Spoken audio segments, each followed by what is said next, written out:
Hey guys, I'm Just a Freak, and this time I want to share with you my reads for the month of October. October was a pretty good month in terms of manga reading. We also had in this month the Manga Freakon held by a bizarre individual, and that was a lot of fun. So yeah, I did pretty good this month. So let's see what I managed to read.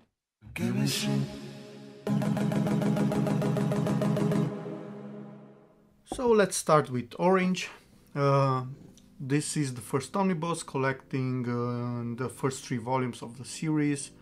It was a pretty nice read. This one is a shoujo that involves time travel, and actually I think that this one could be a pretty nice introduction to the shoujo genre because it doesn't have too many shoujo tropes in it. And yeah, I enjoyed this quite a lot. I have to continue with the second volume. The second volume has 2 additional volumes from the series and also has another story in it, and after that we also have Orange Future, but that's gonna be for another time. As I said, it was pretty fun, and even with Batman back in the background. Let me show you some art from it. Pretty nice. It all starts with the main character over here receiving a letter for what appears to be her future self, and that letter has some information regarding a specific character in the series, this guy over here.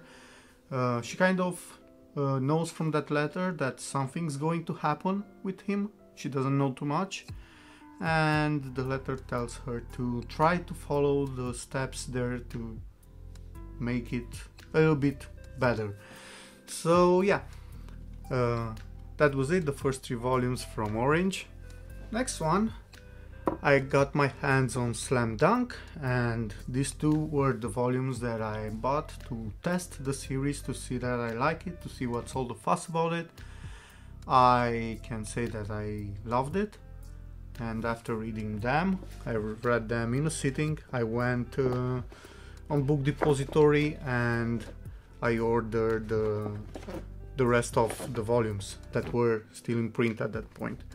So this one is printed by Viz. It's a pretty old series, and as you can see, it has the old logos, and it also has this way of having the cover that's kind of familiar to older series. But yeah, it was great. This one is by Takehiko Inoue, and that was a major thing that I took into consideration when getting it, since I'm not a sports guy in general. But yeah, loved it. Can't wait to read the rest of the series. After that, I was scrolling through the Viz app on my tablet, and I saw that they have Dragon Ball Z, because that's how some of us are calling it, even if it's Dragon Ball. But I saw that they have the edition in full color, and I just went in to read a couple of panels to see how the manga feels in full color, and that led to me reading everything that they had in full color and practically starting Dragon Ball. So I managed to read, I actually read it on the app, but I managed to read volume 1, volume 2, volume 3, volume 4, 5, 6, 7, 8, 9, 10, 11, and 12. And you may be asking yourself a couple of questions. One being, why do I show you these volumes?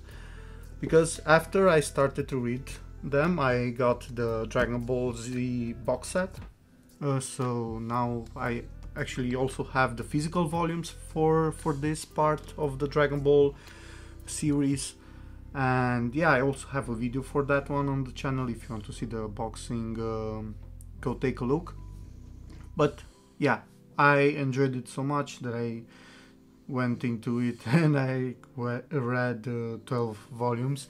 So this one contains the Saiyan arc and the Frieza arc, and just the beginning of the Androids arc. And that was the point where I stopped, and I said that okay, maybe I should start the story with the beginning. And I went and started to read practically the first volume from Dragon Ball. And yeah, why have I done it in that way? It's because I know Dragon Ball by heart. This is not my first run with this series, and I can just say that it's still something that holds up. It's captivating, and I really enjoyed it. And Dragon Ball, it's way more funnier than Z. So that's my opinion, at least. I don't know how popular is that one, but I had a lot of fun reading this. And let me show you a couple of panels. The Viz-Bigs for this series are pretty nice. I decided to go with the box sets because I had some issues with Viz-Bigs before, where the glue from the spine doesn't hold up. But yeah, it's nice. They also have some color pages and stuff like that, and it's a pretty nice read. I'm gonna continue to read it since I'm having a blast with it. And yeah, that's kind of it. I started Dragon Ball. After that, since I finally was able to get the rest of this series and I have it complete, I managed to finish finally the story from Platoon. This series was a blast, and yeah, I really like this series. The ending wasn't as good as the series overall, but I don't mind it. The author even gave us two different endings, one light and one dark. One, the mangaka said, and I'm talking about light, it's basically the ending that the industry may have wanted from him to write, and dark is what he wanted to actually do for an ending.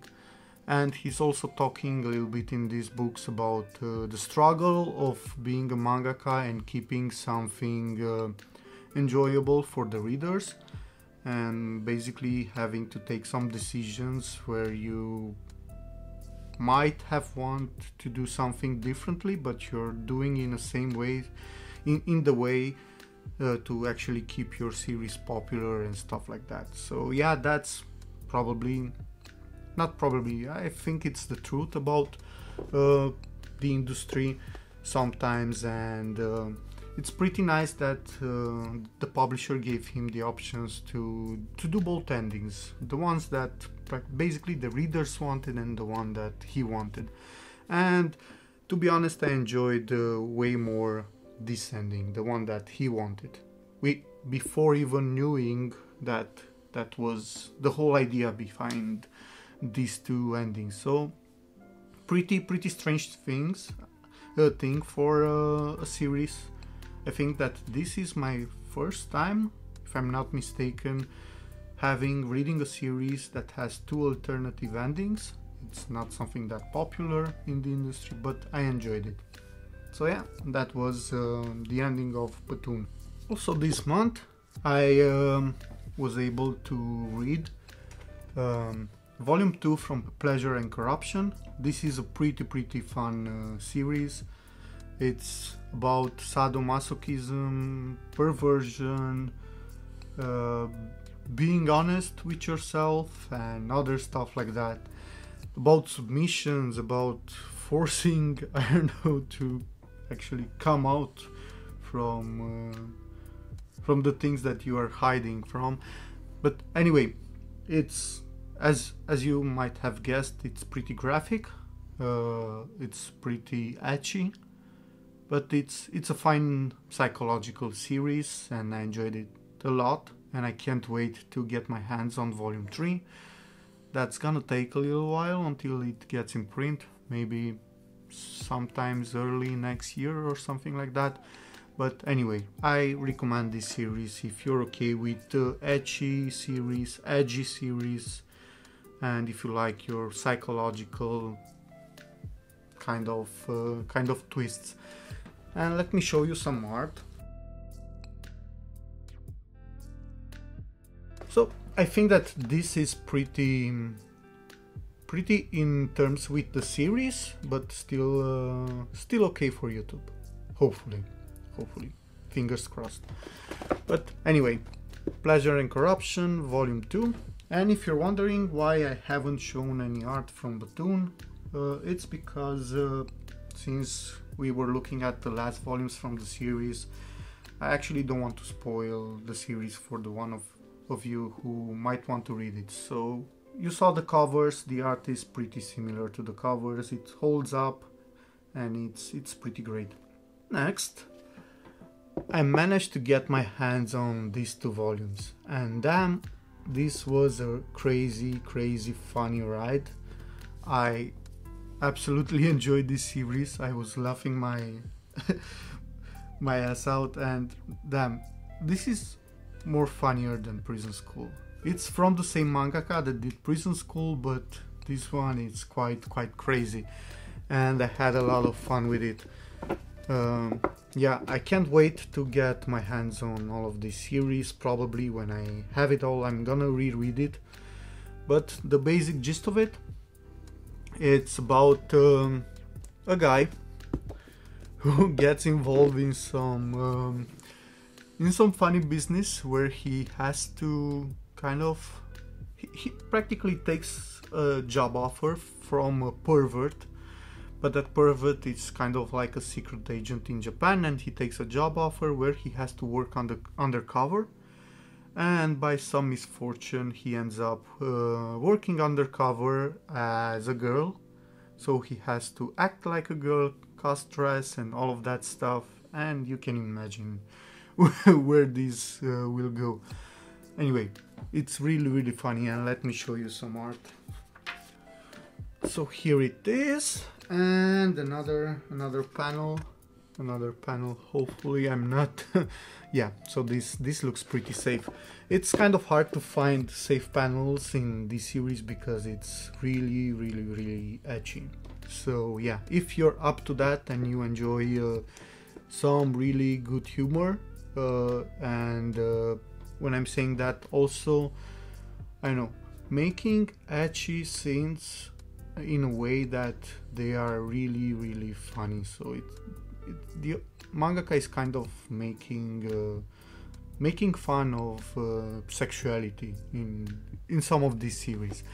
Anyway, Raw Hero Volume 1 and 2. This one is a short series, so hopefully we're gonna get all of the volumes pretty soon in English, and I can finish it. I can't wait. And after that, I'm gonna start with my reads for the Manga Freakon. And the first one was the 3rd volume from Red Drum.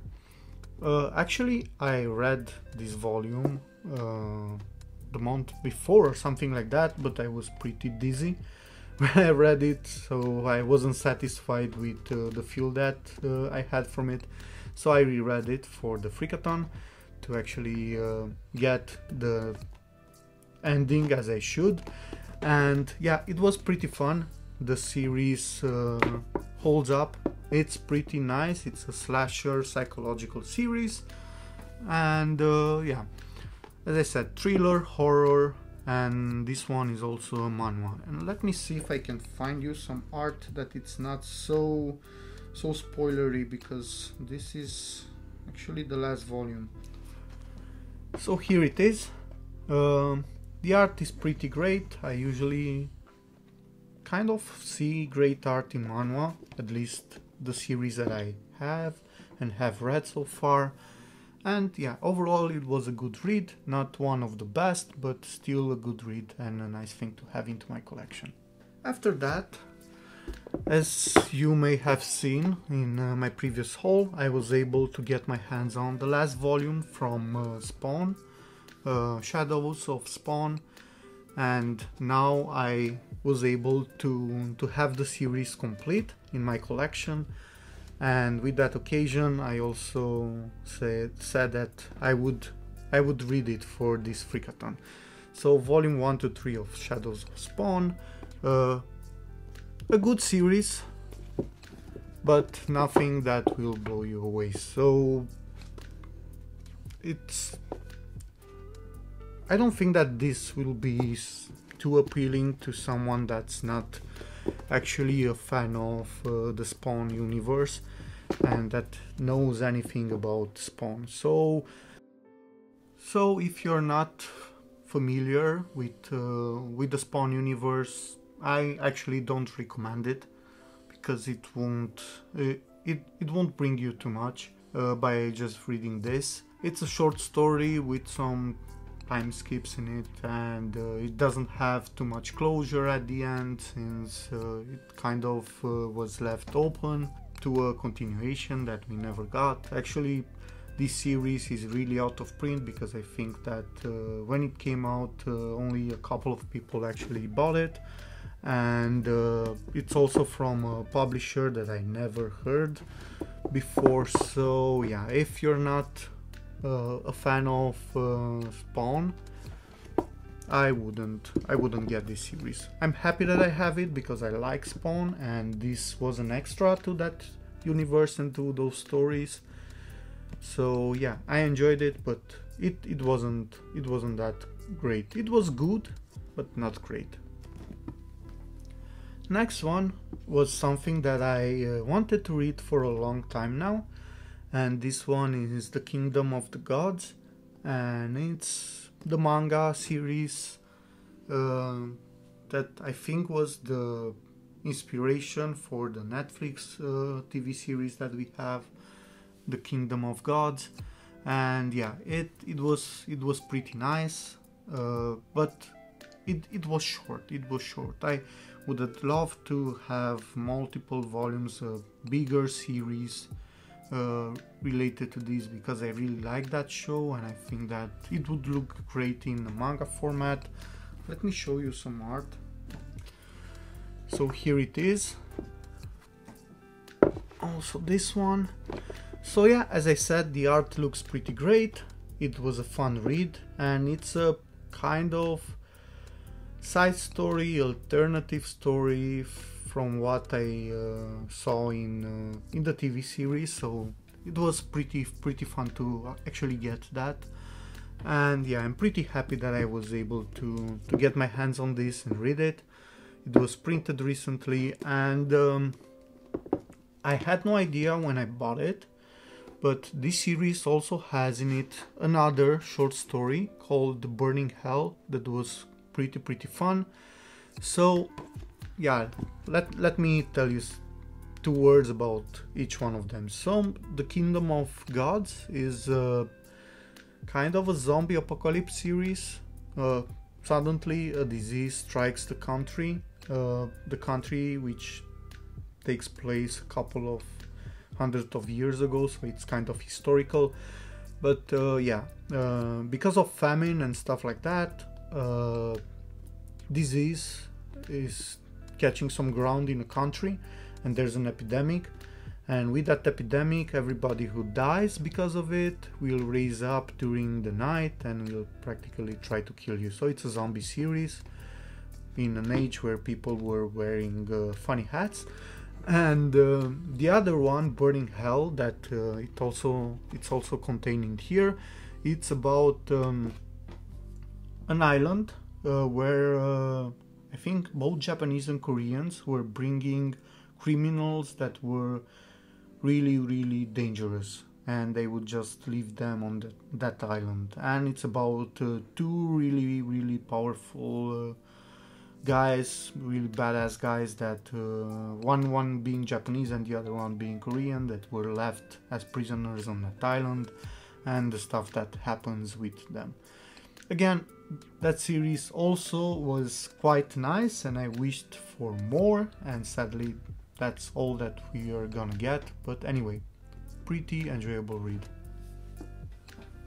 After that I read this omnibus, this beautiful omnibus printed out by Viz, No Longer Human, the adaptation of the novel by Osamu Dazai, but this time done by Junji Ito, and this was a great read. I really enjoyed it. I also posted some pictures on my Instagram when I read it, because some panels were so good, and actually not something that you're used to when it comes to Junji Ito, and I'm not saying that in a bad way. I really like his art style and everything like that, but I saw another side of him in this story, and to be honest, I think that I like his adaptation better than the other one that's so out of print and so expensive, and I'm happy to see that this one was pretty different from that one, because I was afraid that I'm gonna read kind of the same story again. So that makes me wonder if that one was also different from the novel, and if I should also try to read the novel by Osamu Dazai. And I probably should. I don't know. Let me know in the comments if you read the novel and you recommend it. But yeah, if you're a Junji Ito fan, you probably already have this. If you like horror, but this one is not horror, it's more of a really nice drama thriller, I would definitely recommend this one. And if you want to try something from Junji Ito, I would recommend trying this one. I liked it more than I don't know, Tomi or Uzumaki. So yeah, pretty nice read in a beautiful edition. So yeah, Junji Ito, No Longer Human. Now going to my digital reads, I also managed to read the first volume of Kengen Natsura. This is a fighting manga that involves a group of merchants that basically are the businessmen that control the world in Japan, and they are solving all of their misunderstanding by having some underground martial arts tournaments. And yeah, I really enjoyed it. It's a pretty badass manga and I plan to read more. And after that I also read the first volume from Burn the Witch. I don't know if they are planning to release more or not. I liked it, but my only complaint with it is that I feel like I was just I don't know, pushed in the middle of the story without having an introduction or an ending or anything like that, and it's kind of the same complaint that I had with the short stories for this, because it still feels like it's just a promotional piece that they're giving to us to test the waters to see if the readers are willing to actually buy and read a full series. That's my problem with Burn the Witch. Otherwise, the world is pretty interesting, the humor feels okay, and it could be a decent read. And the last read from my haul was the first omnibus volume from the Drifting Classroom. This is a horror series, an older one that recently got a reprint in these beautiful hardcovers, and damn, I'm so happy that I waited and didn't try to get those expensive singles that were so out of print, because this edition is so beautiful and this is a really good story. And yeah, I need to read more from this one because it was quite great. And as you can see, the art style is older, but it still holds up pretty well in my opinion, and I like a lot the storytelling, and both storytelling and art in this one. And the story has as a protagonist a little boy, a bratty little boy, I might say, that goes to school suddenly one day, and out of nowhere the school disappears, and everybody that was at that school find themselves in another place with nothing around them, just the school and the school grounds. And of course everybody freaks out, and they don't know what to do, and a lot of messed up things start to happen there. And I won't say anything more, but yeah, this one was a really great read. So that was it. These were my reads for the month of October. It was a pretty nice month, and I managed to read some of these volumes with other people during the Manga Readathon. I managed to read a total of 37 volumes this month, so it was a pretty good month when it comes to my target, because as you may know, if you're an old-time subscriber to the channel, I try to read around 30 volumes a month, kind of go by the idea that one manga a day keeps the shrink away. So yeah, especially in 2020. But yeah, pretty good month. I managed to finish some series, managed to start some new series, and I managed to read 37 volumes, and that's pretty good for me.